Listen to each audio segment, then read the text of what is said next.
When Neil Armstrong stepped foot on the moon at the crescendo of the latter half of the 1900s, he said, "One small step for man, one giant leap for mankind." And he was right. I mean, if you're one of those oddballs who think the moon landing was faked, maybe you'd disagree, but largely the moon landing bookended our foray into the 21st century, the era of technology with the sky and beyond as our limit. All we did was shuffle onto a rock that orbited us, pranced around on its surface for a bit, and zoomed home in time for sandwiches. Bit of a lonely day out, but a step forwards for humanity. Every step forwards we take, be they functional step forwards like seatbelts, removing lead from pencils, creating reusable shopping bags, every social step forward like pushing for civil and equal rights across the board, campaigning for workplace rights, normalising child-free weddings, and every cultural step forward, using books to challenge ourselves on our own ways of thinking, introducing the unreliable narrator and the concept of metafiction, and even just printing things in paperback because they're a bit lighter. Everything we do, no matter how small, walks us forwards.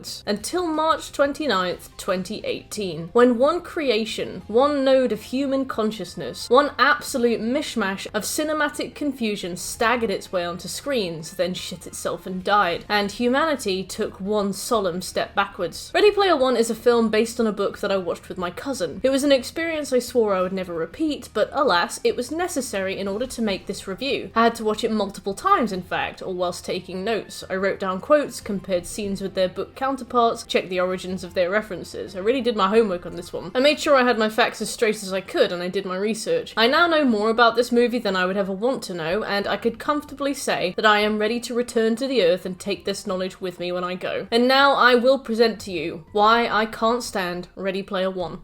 Now, don't get me wrong. Ready Player One can very accurately be described as just a bit of fun, and, it kind of is. I'll allow it. It is just a bit of fun. I know the opening paragraph of this review was just a whole bucket load of hyperbole, and I'm sure that the Ready Player One stans have long since arrived, paused the video, told me to kill myself, and left. That's a fact of life. But in turn, this review is just going to be a little bit of fun too. I'm going to read too far into this film, I'm going to overanalyze stuff, make mountains out of molehills, I'm going to overreach, I'm even going to talk about women. But ultimately I'm going to have a good time, and hopefully even if you like the book but dislike the film, dislike the book but like the film, liked both, disliked both, haven't heard of either, hopefully you can kind of have a laugh and just enjoy picking apart a movie with me for like an hour or so. But in advance of this review, I did consider whether or not to read the book alongside it. When I was doing research for this review, I was kind of looking at stuff, and whenever I saw somebody criticize the film, there would be people in the comments like, well, I mean, you've not read the book, so you have no right to criticize the film. And I thought maybe I should read the book, and then I just thought like, fuck off, no.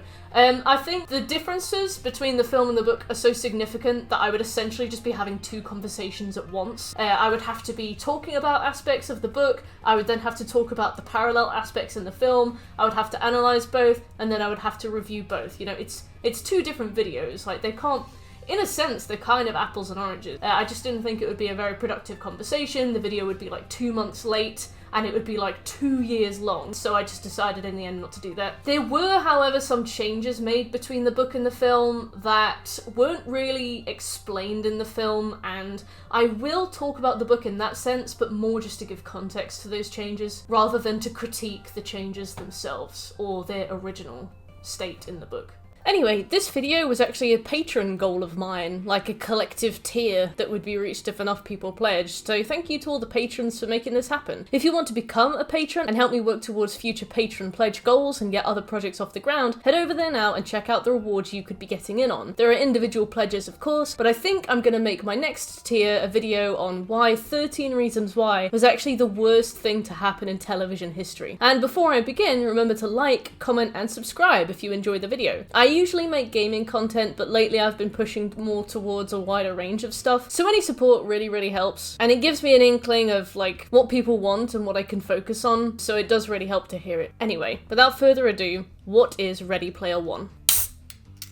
Ready Player One isn't a game, it's a film. But more specifically, it's more of a carousel of callbacks to 80s pop culture, movies, games, TV, music, based on a book of the same name released in 2011. And that's kind of where my general issue around this film begins to sit. Not that it's reference-based, that's fine, but more because the film can't quite decide who it's appealing to or why it's appealing to them. The overall message of this film fluctuates so badly between the worlds we create together are worth protecting no matter how real they are, because what is real are the friendships we make along the way, and then just the boomerism technology bad. And while the film is utterly littered with both direct and tangential references to pop culture of the last few decades, you know, there's Minecraft, Overwatch, more recent like DC designs, for example Harley Quinn, it mainly pays homage to 80s pop culture. There's a lot of games from the 80s, there's a lot of music from the 80s, some of which will appeal to like a universal audience, but there's, for example, Atari game references that,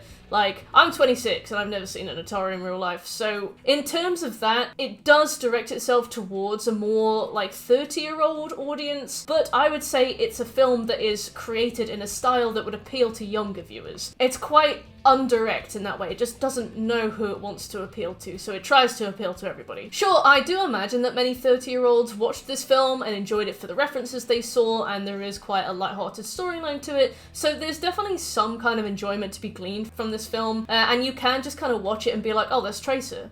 Oh, that's a second Tracer, but slightly later on in the film. Oh, that's the Halo man. But the story is so school kid beats evil corporation, school kid saves the world, school kid gets the girl he's been harassing for the better part of 2 hours, that if you've seen more than 2 films in your life, you'll probably find many of the story beats in this movie quite boring. What was originally released as a very like light-hearted romp through 80s pop culture still did have that at heart, but by 2018 a lot of like gaming and popular culture had changed to the point where a lot of the things that this book was quite heralded for, when they were portrayed in the film, just kind of harken back to stuff that we would consider cringe nowadays. And I don't mean that, like, Halo is cringe. I mean more like harassing strangers in the street because they're wearing a Resident Evil t-shirt and you want to know if they understand the story or if they can tell you what happens in Revelations 2 or if they know what a secret, you know, it's the kind of movie that would quiz strangers on the street to see if they knew who Mickey Mouse was. Like,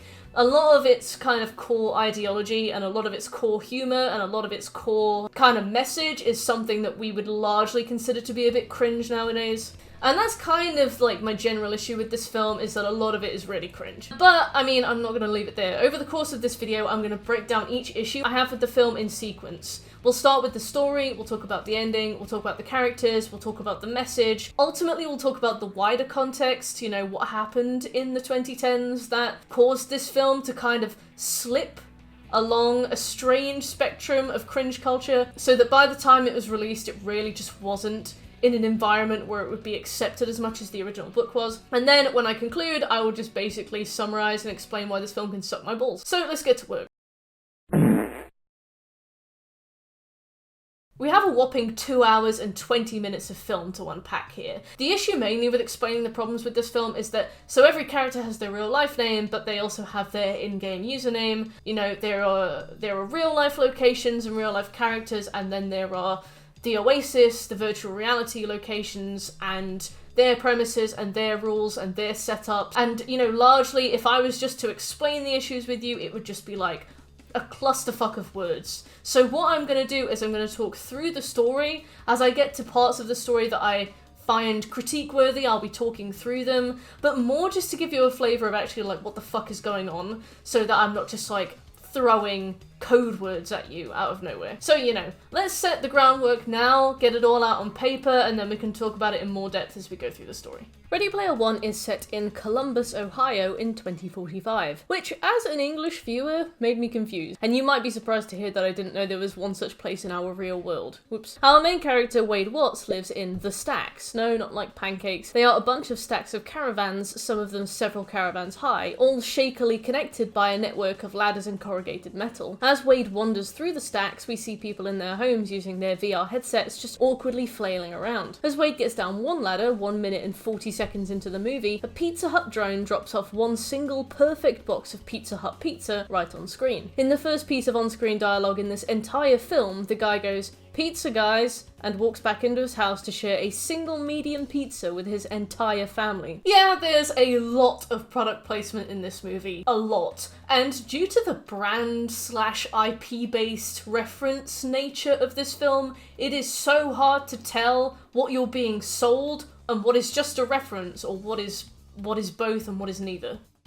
As you watch through this movie, you will see perfect bags of Doritos just chilling in the middle ground of scenes, like they will take up the center of the shot, with the actors having to stand awkwardly to the side of them. Characters will name drop brands, like teachers taking a register of kids with weird names. Fights will take place in front of perfectly framed Starbucks coffee shops. Hell, Minecraft, logo and all, is shown in the first few minutes of this, and I do not think that is a coincidence. Bloomberg Business Week steals half the on-screen real estate when the actual news article we are supposed to read is pushed below it to the bottom so that we see the title first. It's kind of constant, and it starts to feel really shameless, especially because there are so many brand-based things anyway. There's video game characters, movie scenes, movie references, music plays. Like, the movie can't exist without these. The movie is all about references, you know? I accept that the movie will reference popular culture, like, that is the premise, and that is basically the whole reason most people will be there in the first place. But the irony of this film is that the story is about preventing excessive adverts and product placement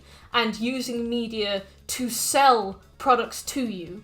That is what the main characters are fighting to stop. After a while, when you can't quite tell what you're being sold, or whether this movie is just a 2-hour advert for whichever brands had the foresight to sign on at the time, it starts to really muddy the water between, like, the message of the film, when you're just having, like, constant bombardments of brands and adverts being shown to you all the time. Wade runs through the stacks, having somewhere immediate to be, commenting that after the corn syrup droughts and the bandwidth riots, back when people gave up on fixing their problems and just decided to try and outlive them, this is what was left. Like every classic child of prophecy character, his mum and dad are dead and he lives with his aunt and his abusive stepdad. The nephewism trope, as pointed out by my friend Theravin, which blights all manner of protagonists, from Luke Skywalker to Harry Potter to Peter Parker to even James from James and the Giant Peach. Wade hops into a van and smacks on a VR headset like the others we've seen. In 2045, he explains, Columbus is the fastest growing city on Earth. It's where Halliday and Marrow started gregarious games. These days, Wade explains, reality is a bummer. Everyone's looking for a way to escape. And thus, the Oasis was born. Halliday, an obvious nerd archetype, was a man who created the Oasis, essentially an utterly enormous VR world, like a hyper-realistic MMO. It's an interesting premise. You play any game in full immersive VR, any sport, go anywhere, do anything. It's cool in concept. There's physical peripherals for it as well. You can have treadmills that are like in the ground that allow you to run in place. They're omnidirectional. Suits that allow you to have full pain and pleasure sensation, if you catch my drift. Various gloves that apparently let you do things even better than you could before, whatever those things may be. People come for the things they can do, Wade says, but they stay for the things they can be. As we zoom through, we get like this bird's eye view of the Oasis in its entirety. We arrive at Planet Doom, the most dangerous place in the Oasis, and here, really weirdly, we have one of the most absurd twists of gaming logic I think I've ever seen. So Planet Doom is one massive deathmatch. It's an entire planet full of war, where people can go and just beat the shit out of one another all day. Cool, right? Except no. If you die in the Oasis, you zero out, meaning you lose everything. All levels, all money, all items. Every single thing goes if you die once, so you have to respawn and then slowly build all of that up again. In some cases, it can take years. If that's the case, how on earth does Planet Doom have so many concurrent fighters? When every run is essentially a permadeath run, I can understand the hardcores getting into it, and in a way it does prevent power creep, but when it can take weeks or months to build a proper character, and a lot of the gear is sold for real money, it seems counterproductive, and as we learn, it cultivates a situation in which people would pay to win, because if the grind takes you 6 months and you have a full-time job, you are just gonna be tempted to pay to win. There's a lot of mixed messaging in this film. mainly in part due to them trying to raise the stakes about a VR world, but the financial aspect of the Oasis is definitely contradictory. At some point in the film, Wade's step-uncle sells everything they own or spends all of their money, I can't exactly remember which one, but it's to buy an in-game item he can use during one of the death matches on Planet Doom. The one winner of said deathmatch winning some extremely rare in-game item that is so valuable that Wade's step-uncle intends to sell it and make a huge return on his very risky investment. But ultimately he loses, and he loses the gamble, and he loses all of this money. And because there are no safeguards or regulations, there's no power balancing inside the Oasis, it means that these things are astronomically valuable to the point where people are pitting their real life cash on getting a hold of them. In trying to raise the importance of the Oasis within the story, the writers have essentially created a situation where everyone's performance and value in this futuristic equivalent of what is essentially a modded Minecraft server is directly correlated to their real-world success, their capacity to spend, and their willingness to spend, almost exclusively in the form of gambling. Because of the in-universe rules set up by these writers in order to raise these stakes, it means that these kind of like uninhibited problems creep forward and are just never addressed. This kind of systematic pay to win should not exist within the Oasis, but because nobody can change the Oasis, it just is how it is, and it shouldn't be like that. When people die on Planet Doom, they lose everything. We see a Japanese businessman try and throw himself out of a window after he loses a match at work. The high-risk, high-reward nature of Planet Doom specifically means people would rather sink real-world money into the game, either by purchasing microtransactions or through shady dealings with other players to get an edge, rather than grind for months or years. Doesn't sound like much of an escape reality to me. Regardless, Wade is pretty enamored with Halliday, a man who is by and large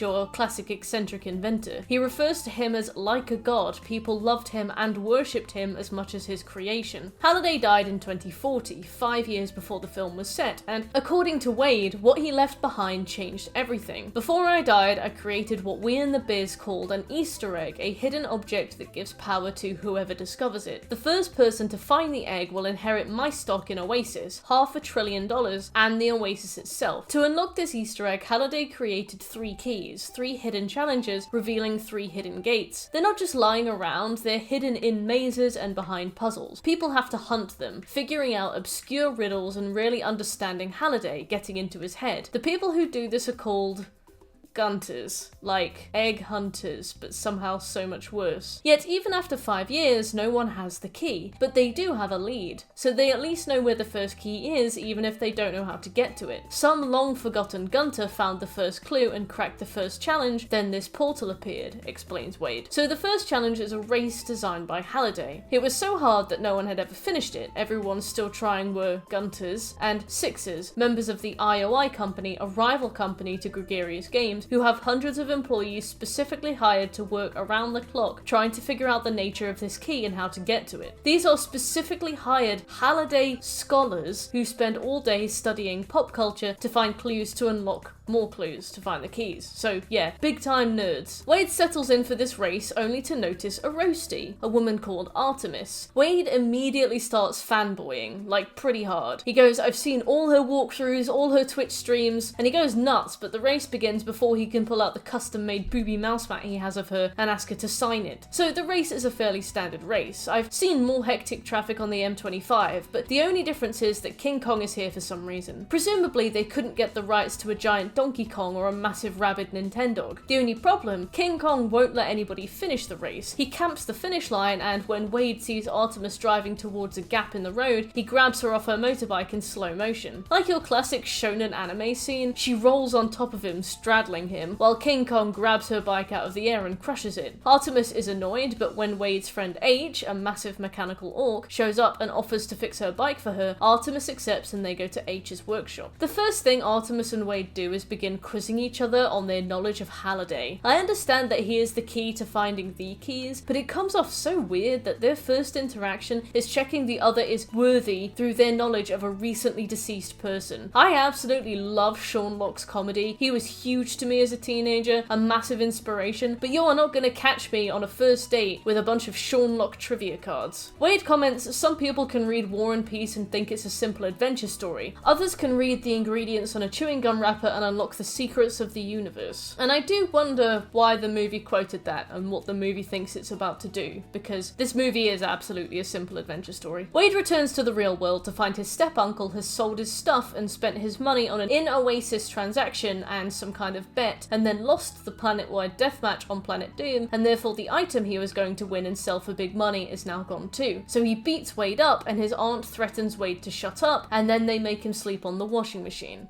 Ah yes, the modern day Cinderella. I really love exaggerated misery tropes like this, where the protagonist has to sleep on a washing machine and there's like no other choice, because it feels like so masturbatory. Wade can't just be some random kid living in like a stack of caravans, because everybody lives in a stack of caravans, which means that he can't possibly be the underdog, because his life is just as bad as everyone else's. So they have to make his life like super bad, so they give him an abusive step-uncle that forces him to sleep on the washing machine while it's turned on. It's like Harry Potter under the stairs. Like, they can't just put him in like a really small mangy bedroom, they have to put him in a really small mangy bedroom that's under the stairs. And when you think about it, just sleep on the floor, Wade. You get the same noise from the washing machine, you're sleeping on a hard surface, but you're not sleeping on a box that is like physically shaking. Everybody else lives in the stacks in squalor with him, but he needs to be like one extra level worse. That makes him one extra level more special. It means his underdog story is like extra special. No one's bringing him a Pizza Hut drone and saying, "Pizza guys," while they open the door. This kid sleeps on the washing machine. It also means that they don't have to characterize Wade or give him any growth. Character growth usually comes from within, when people realize that what they do isn't right, or what they do could be better, or maybe they're stepping on others to grow themselves. But when you make somebody like Wade or Harry Potter an underdog, you're basically giving them room for character growth that doesn't need to come from within. Wade doesn't need to grow because of who he is as a person, he needs to grow because of how everybody around him treats him. That ultimately he never needs to change as a person, he just needs to like break away from his oppression and having to sleep on the washing machine while it's turned on. As we enter the next scene of the film, we go to the Halliday journals. Since Halliday's been characterised as a massive introvert, I can't imagine these being anything less than his worst fucking nightmare. All of Halliday's life, archived through CCTV and whatnot, turned into holograms and packed into corridors upon corridors. Thousands of moments of his life are there with one specific purpose: for you to specifically look through and learn everything possible about him in order to figure out the puzzles. Sounds like more of a narcissist than an introvert, but that's splitting hairs at this point. In the first few weeks of the journals, they were utterly rinsed clean by the Sixers and, the Gunters. Now they're mostly empty, aside for Wade, who knows them like the back of his hand, and the caretaker, or the curator, I think he's called. Probably one of the worst bits of CGI in the film. We find one scene where Halliday is explaining, "I'm a dreamer. I don't make rules, I make worlds. You're a video game programmer, Halliday. You literally make rules." At this point, Halliday turns directly to the viewer, in this case Wade and us, and goes, "Why can't we go backwards for once?" And since the writers aren't quite sure we got it, he adds, "Really fast as we can." And then after another moment of uncertainty, unsure whether the dribbling audience have definitely understood what he said, he adds, "Pedal to the metal." Knowing that Reddit would have cracked this in like the better part of 8 minutes, this is a pretty eye-rolling insight into a written universe where absolutely nobody on this planet of several billion is allowed to have an IQ that exceeds 70. To Wade, this is a life-changing epiphany. He is honestly the only person on the planet in the 5 years since this trial was released who realized that you need to go backwards quickly in regards to a level based around a giant race.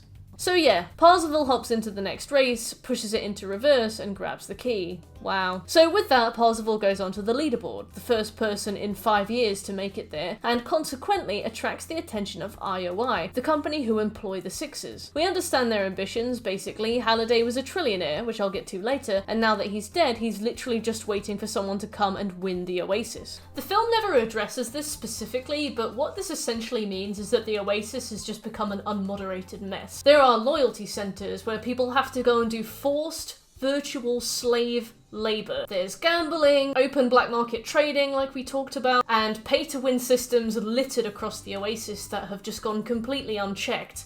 As we learn at the end of the film, and I'll cover it in due time, no one can implement any rules or restrictions whatsoever into the Oasis. It's good enough to seemingly be able to run without bugs. Maybe they have like a QA team on the ground that can constantly make small fixes but can't actually implement any changes. But in terms of evolving communities that kind of live on this Oasis, there's no prevention of exploits and corruption.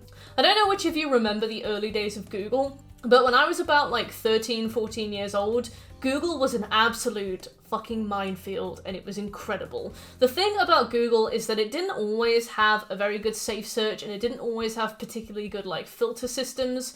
So you could Google something very, very simple and just be inundated with something entirely different. Remembering back in the days of like Lemon Party, Tub Girl, that kind of thing, like 2 Girls, 1 Cup, those kinds of things are findable on the internet now if you're searching for them, but back on the days before Google kind of refined its structure and refined its inner machinations, you could search something very innocent and just find something that tips your life upside down. And that is how I was basically introduced to porn in kind of like a guerrilla style ambush. I remember Googling Vulpix, because I really liked Pokemon when I was a kid, and I went to draw a Vulpix, and I found a picture of a Vulpix getting absolutely ramrodded from behind. I mean, there was fluid everywhere, and I just didn't understand, and I didn't know what the white stuff was, and I had not gone through sex education yet, and that was it. Like, that was how I found out what that whole thing is.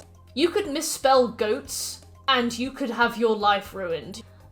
The things that you could stumble upon back then were just heinous, and I was probably... I was young.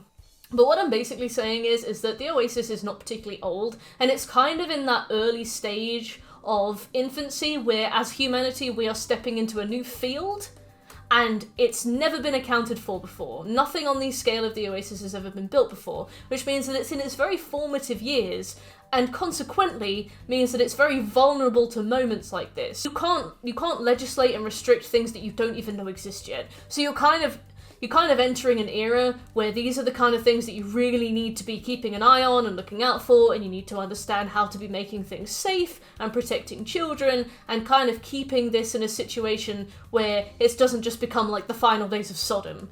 Because of Halliday's very strange death request, the Oasis is just an unmoderated wasteland, and the film doesn't really touch on it, but what the film accidentally tells us through the way it's written is that this like online world isn't exactly in a state yet where it is stable, and as we'll see at the end, there are some very quick fixes that the characters need to do to like prevent slave labor, and I'll talk about it later, but my god, this mere point had me on such a reverie thinking back over the early days of Google that I just...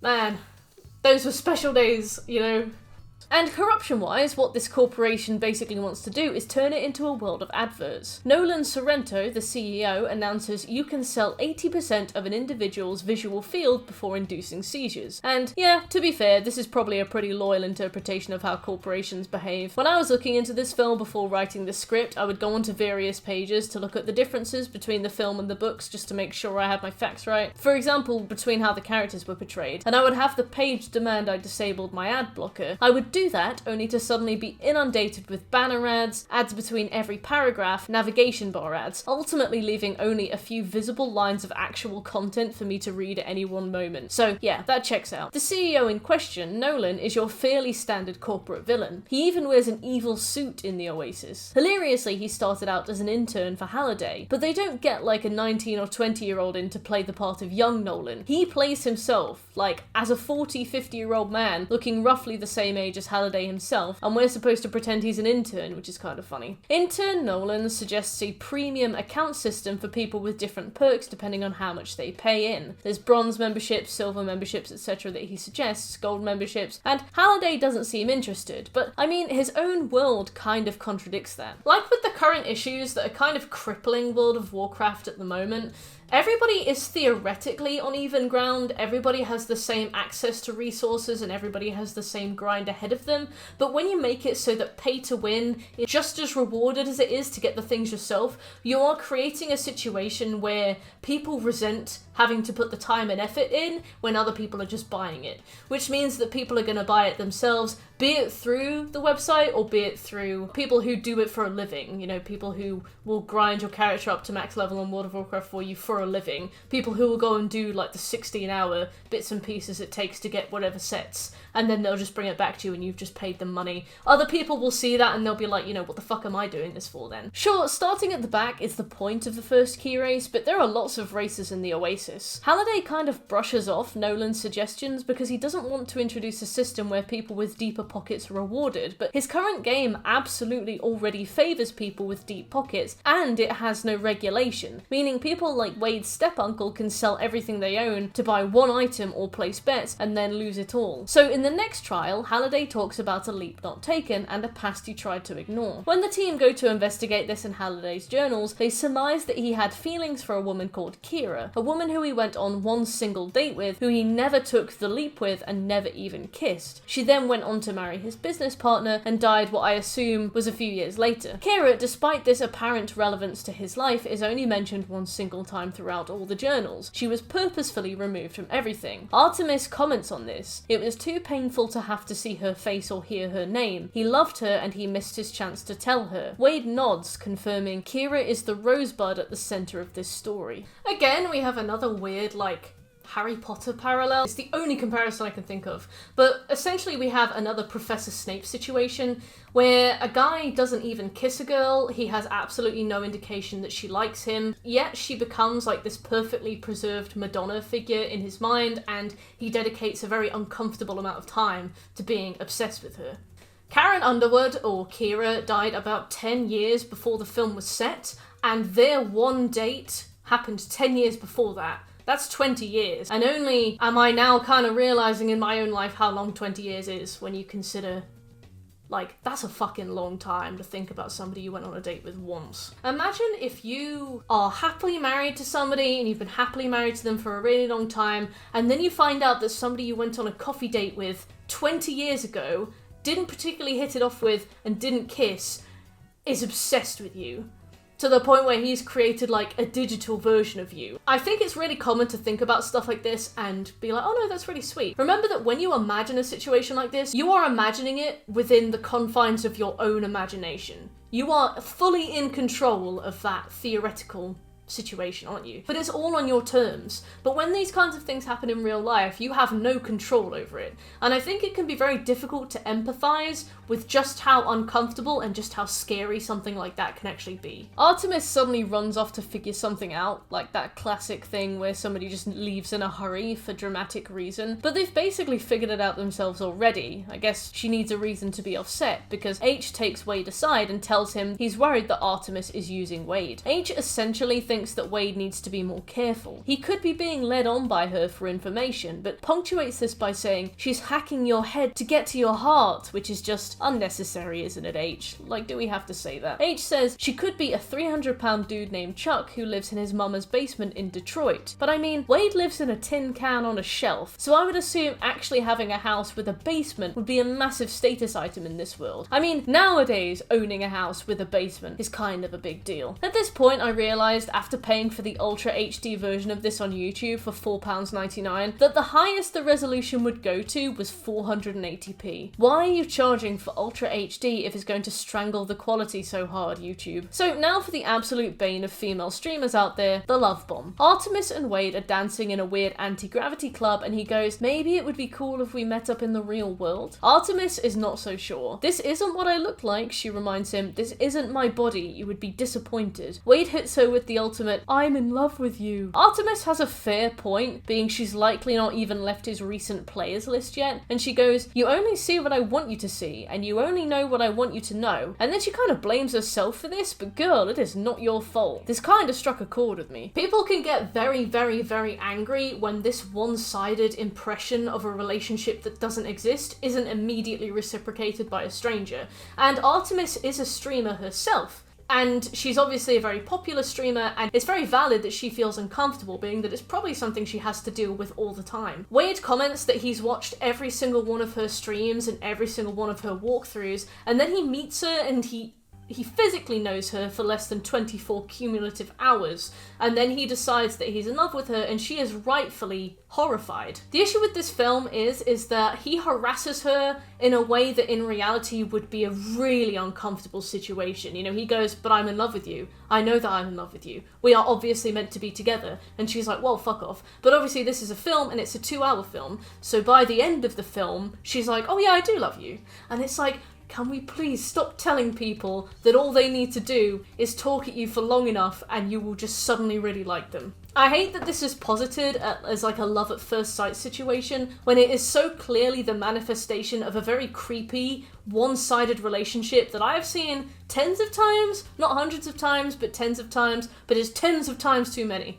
Wade hops out of the Oasis and he's wearing this suit with a neckerchief, and I guess it's to make it easier to show the suit without a weird CGI cutoff between the neck and the suit itself, but it looks so fucking dumb. Like that weird picture of Elon Musk that went viral with the chief and the shoddy haircut, and now handkerchiefs are like ruined for everyone. Wade catches up with Artemis and she tearfully explains that her dad died in a loyalty center. He borrowed gear, got debt, and he couldn't afford to pay it off. He got sick and died there. God, there's something so hilariously melodramatic about having to pay off loans you took out for some V-Bucks, isn't there? Nolan Sorrento finds out who Wade is, and he enlists someone called Mrs. Xander, or Miss Xander. First name, Finale. Yeah, her name is Finale. I get people arrested for not paying their bills, Finale explains really sinisterly. Her business doesn't operate in the Oasis, so I guess she's going to go and bully Wade in the real world. Nolan offers Wade $25 million to find the Easter egg for him, but Wade is concerned that Nolan won't take good care of the Oasis. How does he ascertain that Nolan is the right man to run a company? He quizzes him on 80s pop culture. To check that Nolan is a real nerd and the real deal, to see if he's worthy, to see if he's a good person, Wade quizzes him on his knowledge of the name of the schools from The Breakfast Club and Ferris Bueller. Nolan's having pop culture read to him through an earpiece, so he's able to answer correctly, but despite having his answers returned, Wade is still suspicious that Nolan isn't a real geek, and therefore lacks the required attributes to lead the biggest company in the world. In a turn of phrase that made my toes curl with utter cringe, Wade announces, "A fanboy knows a hater, and I think you're full of shit." Yeah, this film was definitely written by someone who thinks fanboy is a title of honor and not a demeaning description of an irritable gatekeeper or a toxic wiki lurker. In response to this outcry of boyish rebellion, Nolan blows up Wade's neighborhood, his aunt, his step-uncle, and all of the neighbors in his stack, like an actual terrorist attack, completed because a teenage boy wouldn't help him get some keys that the teenage boy doesn't have. It answers the age-old question of absent aunt or thought daughter, or however that question goes anyway. I think the main issue with Wade is that he is an all-powerful Gary Stu kind of character. He outthinks everybody on the planet to get the first key. He always has a MacGuffin that he remembers to use just in time to remove himself from any trouble. He always figures out any problem, or he has the tools or network to figure out any problem, and he is always very comfortably and very reassuringly in control. Whenever issues arise, they never arise because of his misjudgment either. He is always in the right. Issues happen around him and he responds to them. It means that he never needs to challenge his own personal biases or behaviors. Wade never ever has a weakness that he needs to overcome for the sake of his own character development, because that would mean any level of development was necessary for him, and any level of development being necessary for him implies that he starts here and ends here. But they can't have him start here for some reason. I don't know why. I feel like coming-of-age stories are usually really fun and interesting to watch, but for some reason he starts here and he never ever ever needs to drop or move or increase or whatever. I feel like when there is a terrorist attack on his neighborhood and the people he knows and cares about die immediately, Wade has a really good opportunity to kind of look at himself and be like, this has happened because of a video game. Because in theory, you know, the Oasis connects people, but it is a video game. A video game that presumably can be created by other people. It's technology, it's infrastructure. Presumably now that it's been done once, it can be done again. Real life human beings have died for the sake of an Easter egg. But he actually gives this so little thought that it is not brought up again until right near the end of the film. This literally happens and he sees it, and then like the scene changes and they just do something else. In real life, Wade is grabbed by a man with a tattooed face, and there's a fake out for a bit before we find out that he's actually working for Artemis, or Samantha as we learn her name is. Artemis leads a rebellion of some vague kind. It's kind of explained but not massively. It's basically anti-IOI, but we never see them do anything or hear anything of their plans, so they're just a rebellion that do nothing and serve as more of a backdrop. So the big reveal about Artemis, and the reason she was so shy to meet Wade in the first place, is because she's not conventionally attractive. And when I say that, I mean she's an absolute 10 out of 10 beautiful woman, but she has a very mild birthmark over her eye that kind of looks more like a tea stain, or as though she's got a bit of shadow over her face. And as a result, she's kind of scared that Wade won't like her. That right there is the birthmark. Can you see it? Yeah, I actually didn't realise it was a birthmark at first. Wade looks at her and says, after this like long awkward pause, "For the record, I'm not disappointed." And I get that it's supposed to be sweet, but it's really not. I've had it my whole life, Samantha says, kind of avoidantly. I'm used to it. Like, she knows that he's staring at it. He's probably staring at it quite a lot. And meeting this woman for the first time, Wade very awkwardly brushes her hair off her face. Imagine meeting somebody in person for the first time, then fumbling their hair off their face, and then going, "Don't worry, I accept your physical imperfections. You will do. Next time, just spit on her, Wade." There's definitely something to be said for the fact that Wade is never concerned on whether or not Artemis will like him. Like, he never needs to worry. So despite her being a cool and kooky real gamer girl,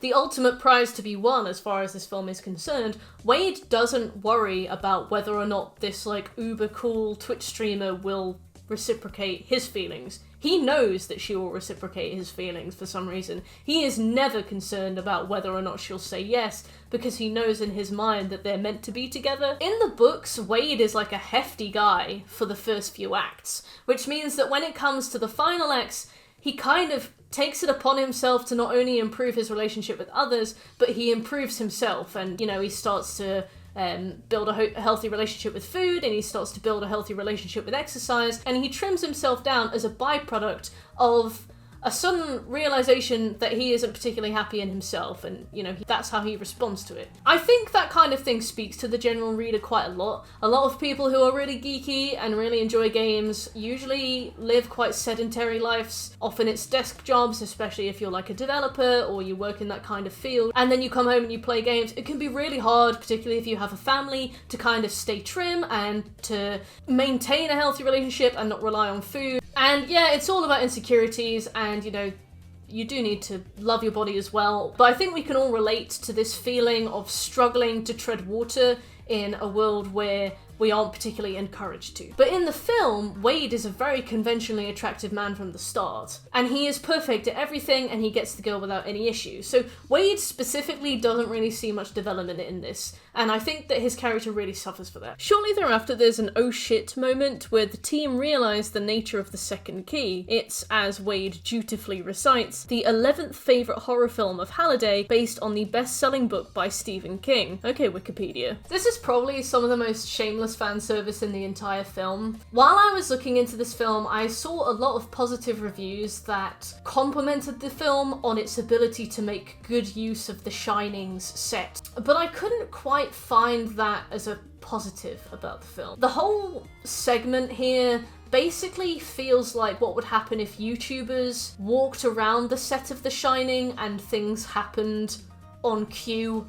It's kind of like a whistle-stop YouTuber react tour of The Shining, and it's nice to see the film kind of given an homage, but it really does highlight that every part of Ready Player One is just like, hey, remember this? It's really cheap, and it doesn't really do the film any favors to compare it to, like, a cinematic giant like The Shining, because I think ultimately, and as I'll talk about with a few other references in this film, it does really show the way that this film picks up a reference, uses it in not a disrespectful context, but a context where the film itself is irrelevant. It's not paying homage to the film, it's just going, hey, look at that, and then it spits it out again and they move on. While we're bastardizing the set of The Shining for the sake of nostalgia points, the team find Kira, Halliday's weird obsession, stuck in an eternal dance with a group of zombies until someone finally shows up to set her free. She's not particularly happy, having been there for the better part of 5 years in a miserable slow dance with a bunch of rotting corpses. Imagine going on one date with somebody, not kissing them, not really thinking about them for 20 years, and then suddenly finding out that they've trapped a version of you in a room with zombies and forced them to dance or fall to their death for 20 years. Halliday, you creep. Artemis and Wade have this little moment and Artemis drops, Wade, you understand Halliday. You know him better than anyone. That's exactly why I think you'll win. And Wade just goes, really? You really think I'll win? Like, boy, it's just the most juvenile thing to be concerned with at this point in time. In real life, Artemis and Wade get attacked by a SWAT squad headed by Finale herself, and Artemis shoves Wade out into an alley, closing a big heavy door behind her, going, the Oasis needs you, Wade. Like, I love the lengths we're going to in order to preserve a 2045 version of Habbo Hotel. She sacrifices herself and gets taken to a virtual labor camp, while Wade runs off to save a simulation that allows him to play Minecraft and somehow cannot be replicated with any technology. They put Samantha into a little pod and like proper fasten a VR helmet to her head that she cannot physically remove. People are honestly working in the pods, drilling, carrying charges around, using machinery, and when Samantha gets tased, she gets properly tased, like she can feel it. There is genuine slave labor in the Oasis, which we will discuss later. While he runs, Wade is grabbed by a random woman. It's H. Yes, H is a woman, and all that concern about Artemis not being genuine about her real self has a reason. H's real name is Helen, and she knows how easy it can be to fake your appearance online, despite the terrible voice modulator. Meeting up with their other friends in a van, they speed off. Wade is notified by H, who drives whilst looking directly behind her to talk to him for extended periods of time in a way that really stressed me out, that these Sixers have found the final challenge without them. It's a TV on a random plane of ice with every single Atari game ever conceived. The Sixers are lined up to play, each playing a game until they die, and when they die, they fall in the frozen water. In real life, there are rooms full of people with old 80s cartridges, all arguing over which game is the one needed for the challenge. One ginger woman looks like she's thinking really hard. In the meantime, Wade and Daito hack Nolan's transmission just as he's leaving the Oasis, so he thinks he's back in his office, whereas he's actually in H's workshop. They hold him at gunpoint, and Wade acknowledges the terrorist bombing of his family and neighborhood, finally acknowledges it with the line, "You killed my mum's sister, you think I won't kill you." Whose man wrote this? They get the number of Samantha's rig and the access code to contact her on. In the meantime, we learn that the final challenge is on Planet Doom. The Sixers have used a special item to construct an impenetrable force field around Anorak's castle that cannot be destroyed from the outside no matter what. So I guess it's lucky they have Artemis on the inside for them. You'll need to raise an army, Artemis says, somehow having the presence of mind to not burst out laughing at the sound of what she's just said out loud. Get to Planet Doom and wait for my signal. Wade does so by taking out some kind of communication orb thing and literally just CCing in every single person in the Oasis. He beams straight into every display, everybody's watching him. "Citizens of the Oasis," Wade says gravely, looking so well-meaningly into the camera. "You've lost more than just your avatars and weapons. Some of you have lost your freedoms and your lives." And while he's saying this, like, the camera cuts to Daito, who's sitting down in this exhausted collapse, closing his eyes under some traumatic memory that we are never ever told about, so it just comes off like woefully cringe. "I came here to avoid the shittiness of life, but I stayed because I found something bigger than myself, a cause, and my friends, and I know it's kind of a groaner, but I found love, and I don't want to lose that to Nolan Sorrento. Wade, you both liked Buckaroo Banzai, and you told Artemis you loved her. She did not say she loved you back." Wade continues, "Ask yourselves, are you willing to zero out for the Oasis? I am Parzival of the High Five." This was not a name that has ever been mentioned in this film before. "And we ask you to join us on Planet Doom in the name of James Halliday himself." Wade finishes his speech with the raised fist.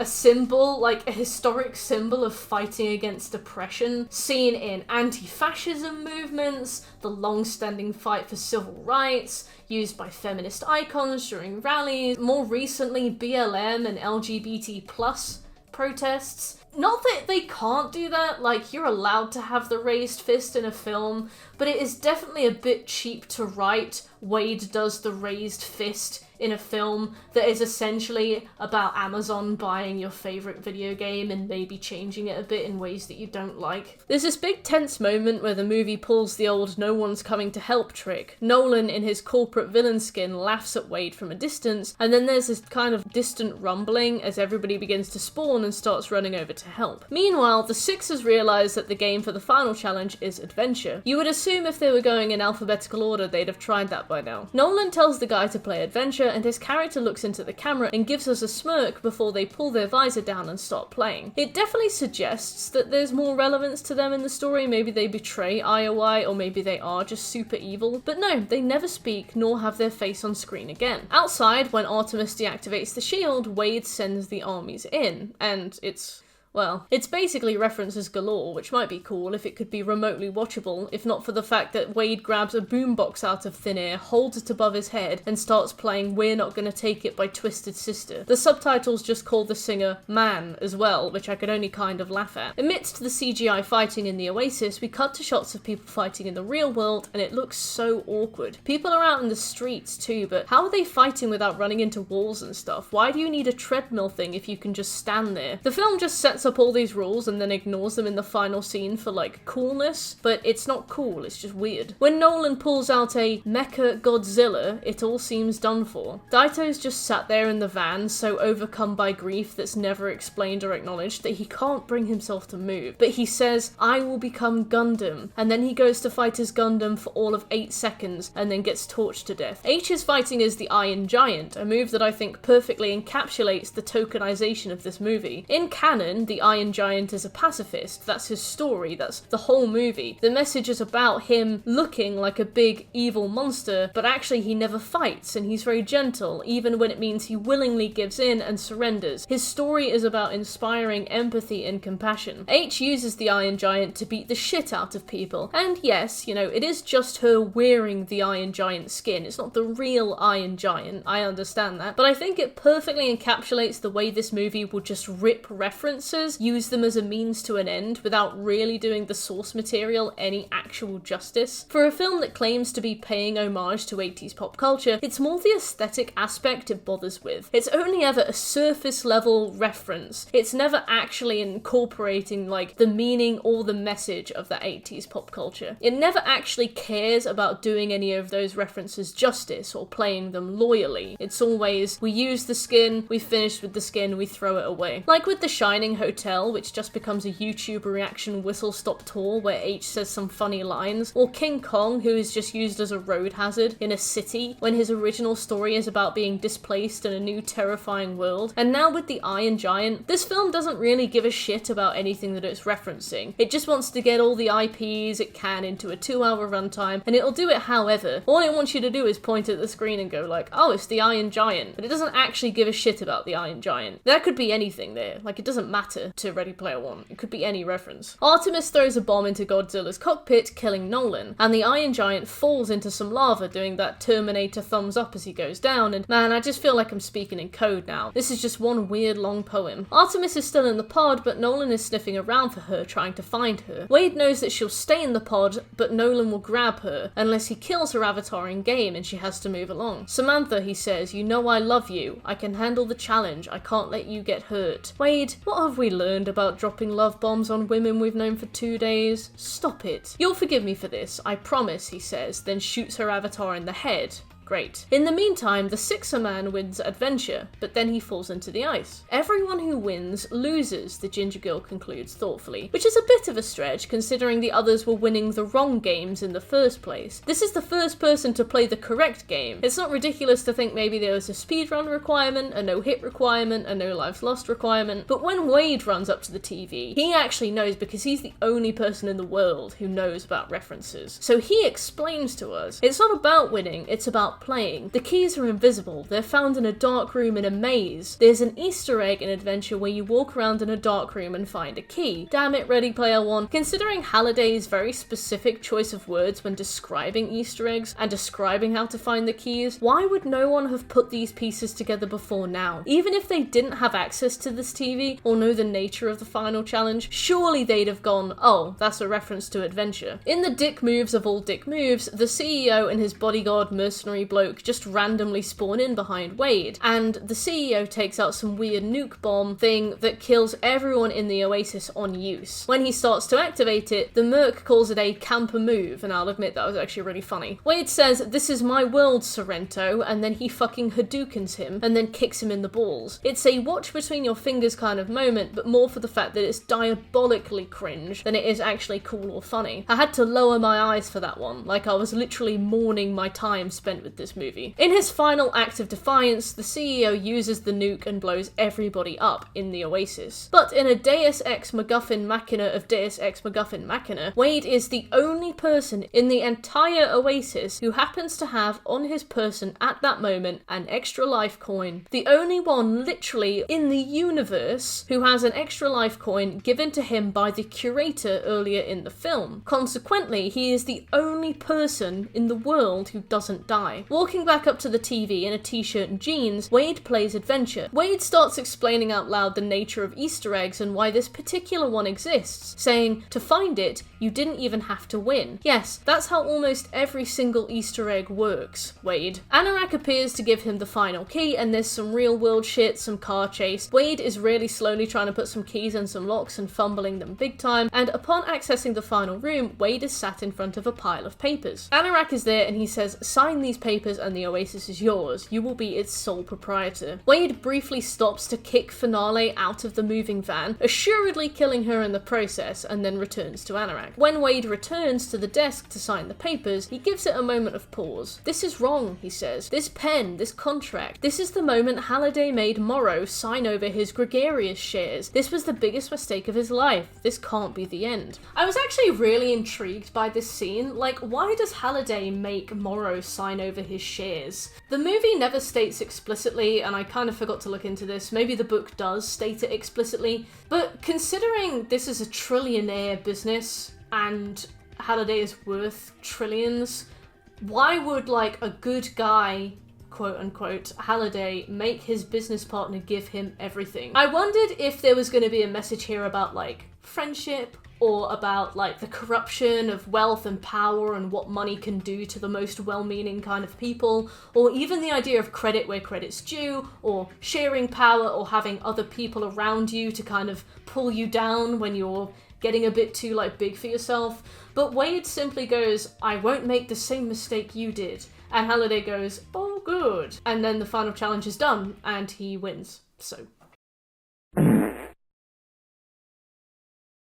So the film begins to wrap up with Analog turning into actual Halliday, the room they're in melting into the room Halliday grew up in. Congratulations, Halliday says. You have the Oasis now. Halliday shows Wade around. This button shuts down the Oasis and a tapeworm program erases all backup servers. You now have the power to turn the Oasis off forever. And silly Wade, silly bear, almost falls on it. Ah, you goof. As Halliday leads Wade around the room and shows him all the bits and pieces of the Oasis, he explains himself and we see some insight into his life. I made the Oasis because I didn't do well in the real world, he says. When I realised my life was ending, I realised that as terrifying and painful as reality is, it's also the only place that you can get a decent meal. Halliday finishes with, because reality is real. Thanks, Halliday. There's this close-up on Wade's face in real life as he cries a real single tear. Nolan rips open the van door holding the gun up, but when he sees the gold light around Wade, he's like, taken aback by the beauty of it all. This is like a biblical moment for him. Then he gets arrested and he goes without complaint. He's like the Grinch, but he gets arrested at the end. The next time the door opens, it's Morrow. There are some people out here that would very much like to see you, Morrow says. Wade closes the door for a moment, having one last thing to do. He looks at Artemis and says, I'm not like Halliday. I'm taking the leap.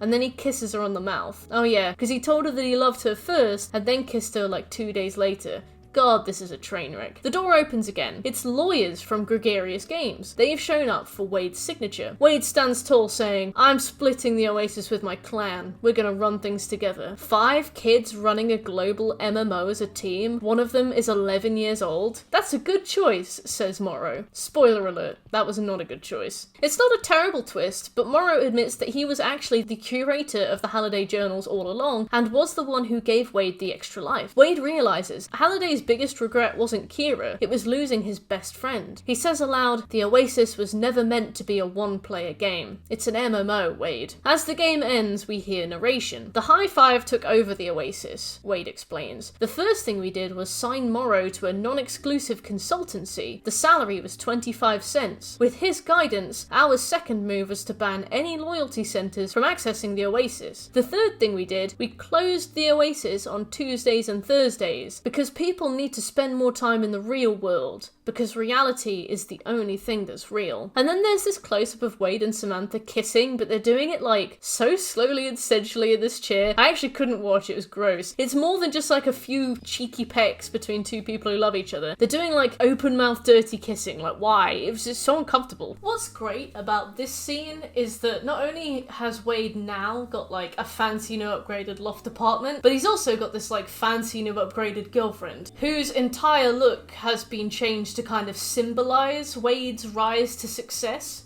But he is still sat there with like this grubby old t-shirt and hoodie on. Like, God forbid Wade has to shower. But yeah, that is the ending of Ready Player One. So there's a lot to unpack here, and a lot of it contradicts itself. See, this whole film kind of rides on the idea that Wade is successful and talented because he has an encyclopedic knowledge of popular culture, particularly from the 1980s. It's what his friendships are built on, it's how he discerns between good and evil, like seriously, Ferris Bueller knowledge? And his standout ability to reference and remember Halliday's top 11 horror films is absolutely how the film demonstrates his value. But by the same merit, the film can't shy away from this idea of technology bad. There are more important things in life that the film seems to pitch to us, but at the same time not really showing us any of those more important things. Sure, Wade has found love, but love isn't something that is just a transactional swap. You don't give up technology and receive love. Love is something he's happened to get as a byproduct of his rise to success, and to suggest otherwise is kind of disingenuous. Not that the film is suggesting otherwise, but it's given us absolutely no proof whatsoever that there are things more important to Wade than technology, but the film just kind of ends on that message. The world is still in disarray, there are still stacks, everybody's living in these horrible, dusty old caravans, stacked on top of one another, but now Wade has inherited like $1 trillion, an inconceivable amount of money to anybody on the planet, and he is living in this gorgeous penthouse apartment above it all, away from the mess and the poverty. He suddenly decides that he knows exactly how everybody on every rung of the ladder needs to live. In a way, he has kind of become a god by the end, and he has kind of risen above humanity, but in a way that's made him, like, absurdly ignorant to anybody beneath him. I mean, come on, close the Oasis on Tuesdays and Thursdays? For all intents and purposes, the Oasis kind of is the internet. Ready Player One tells us that there are schools in the Oasis, people have jobs in the Oasis. When you think about it, therapists and psychologists could see clients within the Oasis in environments that made them comfortable, and at long distance relationships could flourish within the Oasis. R&D departments and design departments could prototype thousands of different things without ever using a real-world resource. But I mean, yeah, you know, let's close the Oasis for 2 real-world days just because Wade now has a girlfriend. After 2 hours of treating culture and connection via the internet like the backbone of a modern civilization, the ending of this movie just kind of says, well, I made it and I live comfortably, so now you all have to abide by my schedule. Reality is real, the game says, when it's never made an effort to show that reality as good or even a positive thing. The hilarity of the situation is basically Wade is kind of making things worse. The Oasis, and Halliday and Wade by extension, are worth something like trillions of dollars. That is a lot of money. That is an inconceivable amount of money. What a lot of people don't seem to realise is that money is finite. You can't print more because that would cause inflation. So when one single person just sort of amasses all of the money, countries and countries worth of money, that means that countries have less money. Like, if you have more money than countries, that is a country's worth of money that just the general populace doesn't have. It doesn't filter down to anybody else. A lot of it is within stock, so it just kind of sits there. Sure, you pay employees and you create jobs, but largely a company tries to profit. So what it wants to do is earn and keep an ever-growing mass of cash on top of whatever it pays its employees. The Oasis doesn't stimulate the economy in any way, it just kind of like soaks up cash, it doesn't trickle down, it doesn't filter through economic classes, it doesn't change hands, it sits in stocks. And ironically, the Oasis is like a massive dragon on a heaping pile of gold that it is now Wade's turn to keep warm. Furthermore, this kind of indicates that the Oasis is one of the major contributors to the reason that the world in Ready Player One is so heinously fucked up. No one has any money because it's all just been sucked up by these corporations like Gregarious Games. So it means that everybody in the world has the absolute bare minimum they need to sustain themselves in the most bare minimum of housing. The rest of the money is just floating around within stocks and shares.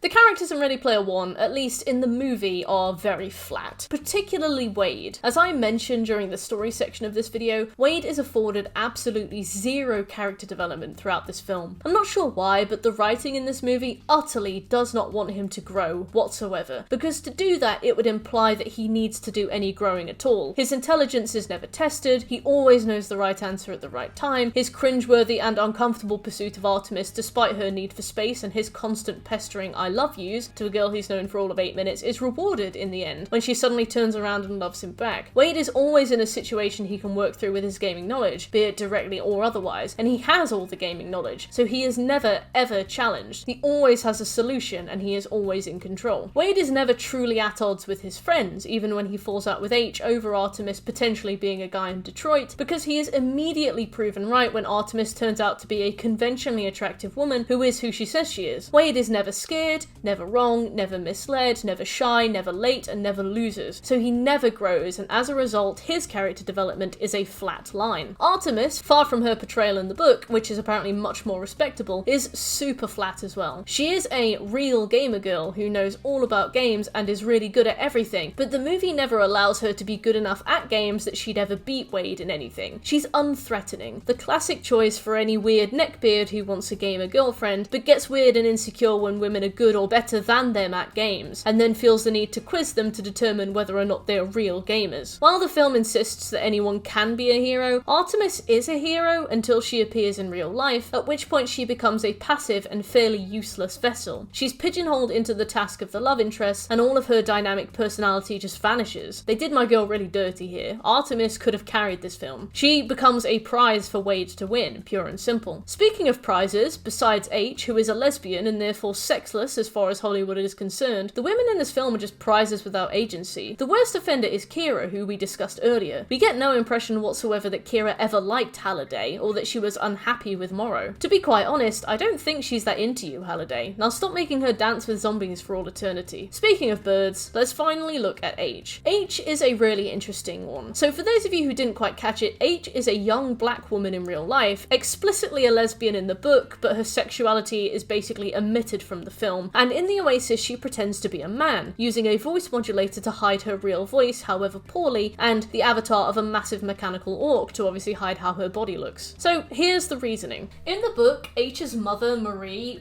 really liked the Oasis. She kind of believed it was a place with infinite social possibilities and the chance for social mobility. And according to Marie, the Oasis was the best thing to happen to women and people of colour. So consequently, Marie, who worked in the Oasis, used an avatar of a white man, claimed that it meant that she got treated better at work and she had more professional opportunities, which may well be true. So in the book, H kind of follows that legacy and uses the avatar of a white male, but in the movie, she uses the avatar of an orc. I have some theories about why I think they swapped a white male to an orc, but I'll cover them in a little bit. But in the meantime, I was really curious about H and Marie's situation, because at first I kind of thought it was bullshit. I was like, why would a person of colour want to conceal themselves? Why would they want to hide or obscure their race, sexuality, or gender? You know, why would you essentially want to erase yourself from this, like, common consciousness of the Oasis? Although, looking and, like, Googling around, I saw a lot of people who were talking about it say, like, they don't necessarily erase themselves, but it seems to be quite common for women, people of colour, and LGBT plus people to sometimes make murky that fact about them, not necessarily specifically to conceal, more just to not be specific, and it kind of made me reflect on the way that I've behaved personally. I once had this really creepy old man hit on me. I was really, like, stone cold in my responses, and he was like, oh, you must be an asexual. And I remember I didn't say no, but I very much implied that I was. And I think I did that because I didn't want him to think that he had a chance. So there's definitely, like, situations where this does happen. Me and my friend Shek used to play Warzone and we'd lobby hop, and I remember once two really weird guys asked me if I was a boy or a girl, and I just told them I was a boy, not because I thought that they were going to be weird, but more just because I didn't want a chance for them to be weird, and I just wanted to play a game, you know. I didn't want anything strange to go on, so I was like, yeah, I'm a boy, and they just kind of left me alone after that. So I do think that there are a lot of times on the internet where people will kind of muddy these facts about themselves, but not to the extent that H does, because obviously H keeps herself and her identity a secret from even her closest friends. I would be interested to know, like, if anybody watching this has done similar things and whether or not they went to the same extent that H did. I think largely H, at least in the books from what I can understand, is an exaggerated caricature of this kind of practice. Kind of like a metaphor for the practice as a whole. I don't know anybody in the world who has gone to the same extent that H has gone to, but I feel like H is there to be an exaggerated representation, and H is there to kind of fundamentally say something about discrimination online. Nobody might go to the same extent that H does, to my knowledge anyway, but that doesn't mean that what H does isn't something to talk about and isn't something that happens to lots of different degrees anywhere. So at first I was really like on H, but the more I thought about it, the more I was like, oh, actually I do just kind of do that. On that basis, it was a fair and well-intentioned effort to write a narrative about discrimination online. And the good thing about it is that it's not, from what I can understand, it's not a central plot to the book. It's more like a side plot that happens. It's more something that happens as a byproduct of the story, which is kind of interesting because it's not a central story about, like, racial discrimination, gender-based, sexual orientation, and it seemed to be as honest a story as Ernest could write about it, and it was like a well-intentioned way of challenging the way that we treat people online, which I thought, for a book about gaming, it was definitely a very on-the-nose way to do it, and I think that it was kind of brave to try that when we've seen the knee-jerk reaction to things like people of colour in games. But ultimately this story didn't make it into the film. I saw a lot of speculation that this change was made because of SJWs and pandering to the left, this story about challenging racial, sexist and homophobic abuse, but why would SJWs complain that there was a side story about challenging discrimination in a movie about games? No, I actually have an alternative theory. Yes, Gamergate. So, context. The original story of Ready Player One was released in 2011, but the film wasn't out until 2018. Gamergate happened around 2015, and I think that this new context really affected both the film's production, but also the film's reception, and negatively so. But real quick, what is Gamergate? Gamergate was a cultural phenomenon in the same way that, like, a pair of shit pants is an air freshener. Gamergate was a knee-jerk reaction that became a campaign of, like, discrimination and oppression, directly opposing and targeting figures of feminism and diversity and more progressive media in the video game sphere. People of colour and gay people and women were always playing games. They've always been into games. But in the last few decades, games companies have actually started to accommodate them, create more fleshed out and well-balanced characters that fit these demographics, and actually formed, if not good, then at least well-intentioned, well-fleshed-out pieces of representation. But at some point, the weird alt-rights on the internet snapped, this campaign began, like many people in gaming were receiving death threats, rape threats, their personal details were leaked. I remember some women who were targets of Gamergate had to pull their children out of school because they were getting bomb threats sent directly to the school. And the effects of it are still kind of seen today. Many people that were affected by this still struggle to be taken seriously in gaming, which is kind of a frustrating thing to say because, like, it's the world's easiest hobby. Rampant threats and abuse still happen, and I still see people like Anita Sarkeesian used as examples and like insulted and stuff, even though I feel like she's more or less basically pulled back from that kind of public sphere and that spotlight now. I think she's probably had enough, and I can kind of understand that. But the bottom line of this is that Gamergate was a culture war led by far-right freaks with one intention, and that was just to gatekeep. And that's all it really was. It is essentially like, oh, too many women and minorities are being recognised doing our hobby, gaming is for men and for white people, we need to bully these people out of our sphere, and, you know, oh, boo-hoo. Like, I don't care. It was just this movement that was like devoid of empathy and compassion, and it just raged through gaming. The unfortunate byproduct of Gamergate is that it really began to shape the discussion of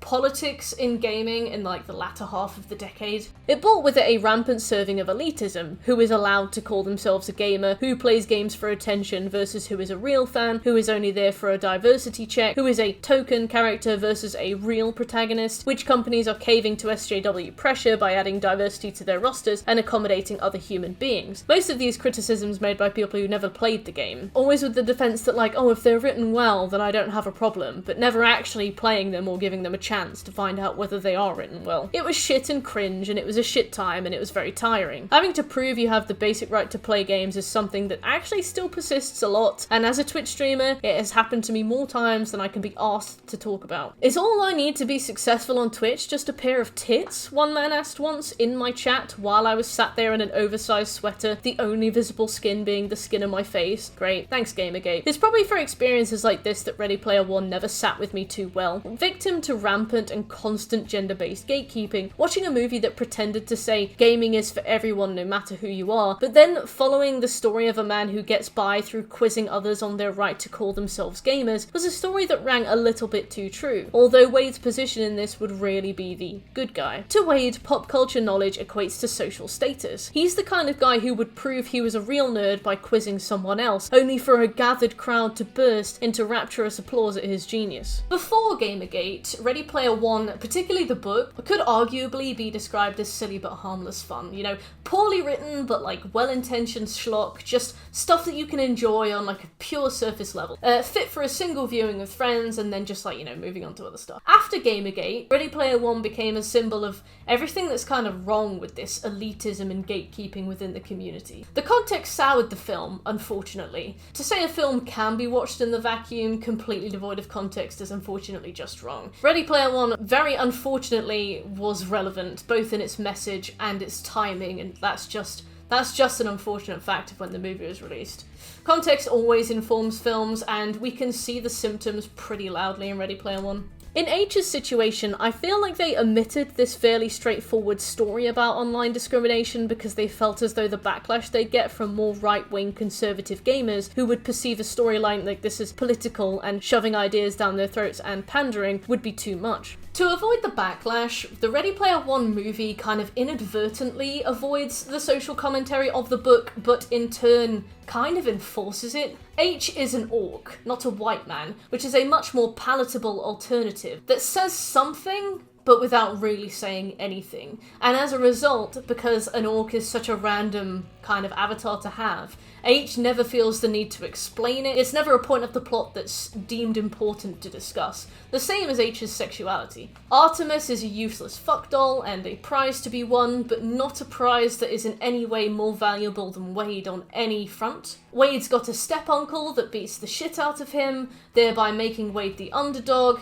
Definitely more of an underdog than anybody else, believe me. But also a better, cooler, smarter, more talented, and more able to memorize pop culture underdog than anybody else. The movie inadvertently but ultimately panders to the kind of people who fueled Gamergate, ignoring the original good intentions of the book. I think anything in the vein of racism bad as a storyline in this film would have received nothing but backlash, an ironic reality considering many news outlets hoisted Ready Player One as the quote-unquote Black Panther for gamers, gamers naturally being the most oppressed minority on the planet. H is an orc, her reasoning is never explained, and her sexuality is completely left out of this. I do believe that was entirely intentional to avoid the backlash that naturally would have come from far-right weirdos. Ready Player One became a gatekeeping exercise in showing what a real fan is and what a real fan is allowed to do and say versus a vaguely defined fake fan. A lot of the time when I criticize games, people will go like, oh, but it wasn't made for you, you're not allowed an opinion on it. And I find that really frustrating.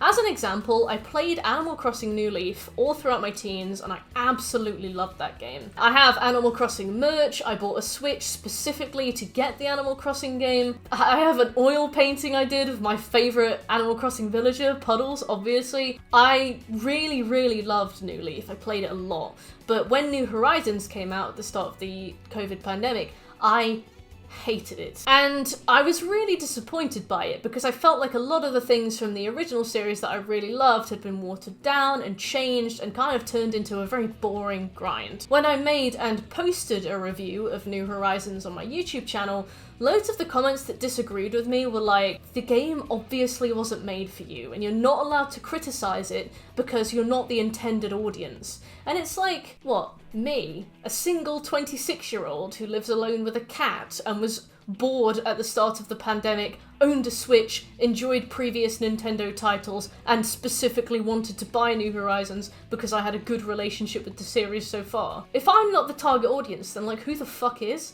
I think it is a really stupid argument and I absolutely hate it when people hit you with it because it is definitely a way that is intended to just discredit you on every front. Nothing you say about this game can be even remotely relevant because by pure virtue of my outsider judgment, you simply cannot comment on it. I hate it. In case you haven't noticed, I have a massive thorn in my side about it. I can't stand it. But returning to Ready Player One, I think the hypocrisy about this movie is the fact that it does frame itself in such a way that it is a movie for everybody because the message is gaming is for everybody. You know, you're always welcome here, big fan or small fan, as long as you get something out of gaming then you are a gamer. But as we see repeatedly throughout the film, Wade constantly testing people on whether or not they're real gamers, fanboys, or like fake fans, it just kind of brings home this whole sentiment that was popularized during Gamergate, where like one random white teenage nerd can come up to you, ask you if you know Parthenax's mother's maiden name,